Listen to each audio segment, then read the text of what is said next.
भाई सजदे में थे, देख सकते हो भाई लोग, सजदे में थे भाई लोग जितने भी है, नियत कर रखे थे। इसने लात मारा है, पुलिस वाले ने लात मार रहा है और मुसलमानों को मार रहा है। ये इंदर लोग की वीडियो है।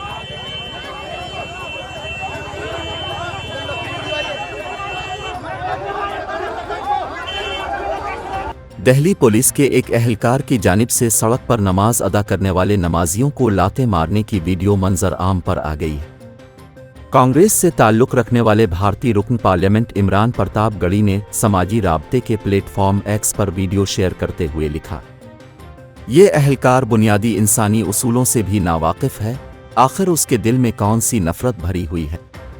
भारतीय मीडिया के मुताबिक यह वाक़या दिल्ली के इलाके अंदर लोक में पेश आया, जहां मस्जिद में रश की वजह से कुछ लोग सड़क पर नमाज अदा कर रहे थे। दिल्ली पुलिस के एहलकार मौके पर पहुंचे और लोगों को सड़क से हटाने की कोशिश करने लगे। इस दौरान एक एहलकार को सजदे में मौजूद नमाजियों को लाते मारते हुए देखा गया। वीडियो में हुजूम को पुलिस एहलकार का घेराव करके एहतजाज करते हुए भी देखा जा सकता है।